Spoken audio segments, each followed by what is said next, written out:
যে সমস্ত জাতক বা জাতিকার জন্ম কোনো মাসের ৭, ১৬ বা ২৫ তারিখ, তাদের কিন্তু নাম্বার 7, তাদের অর্থাৎ মূলাঙ্ক হচ্ছে নাম্বার 7। তো নাম্বার 7 যাদের মূলাঙ্ক, তাদের রুলিং প্ল্যানেট হচ্ছে কেতু। কেতু যখন কোনো মানুষকে রুল করে, জানবেন কেতুর কি বৈশিষ্ট্য রয়েছে। কেতু হচ্ছে আইসোলেশন পছন্দ করে। সেই মানুষগুলোর মধ্যে কিন্তু দেখবেন যে সামাজিকতা থেকে একটা বিচ্ছিন্ন থাকার প্রবণতা থাকবে। এই ডেটে জন্মানো মানুষরা ভীষণভাবে আইসোলেটেড থাকতে পছন্দ করবে।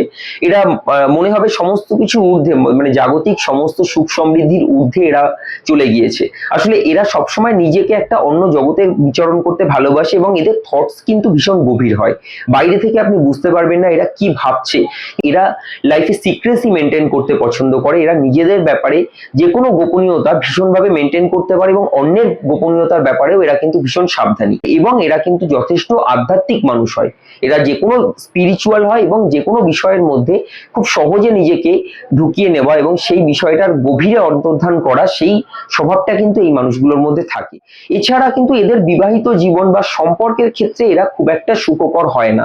তাদের কিন্তু কিছু সমস্যার সম্মুখীন হতে হয়। অনেক সময় তাদের বিবাহের দিকে অনীহা থাকে। এছাড়া কিন্তু যে কোনো সম্পর্কের ক্ষেত্রে তাদের একটা অদ্ভুত একটা মানে বৈপরীত্য কাজ করে। তারা যেখানে সম্পর্ক এগিয়ে নিয়ে যেতে চাইবে বা কারোর সাথে সম্পর্কটাকে স্টে করাতে চাইবে, সেখানেই তাদের বিচ্ছিন্ন হয়ে যাবে এবং জীবনের যে ক্ষেত্রে তারা যেটা করতে চাইবে সেই জিনিসটা তাদের সাথে হবে না, বরং যেটা তারা ভাবেনি এবং আনপ্রেডিক্টেবল জিনিস, সেগুলো তাদের সাথে হতে থাকবে। সেটা ভালো অথবা খারাপ যাই হোক না।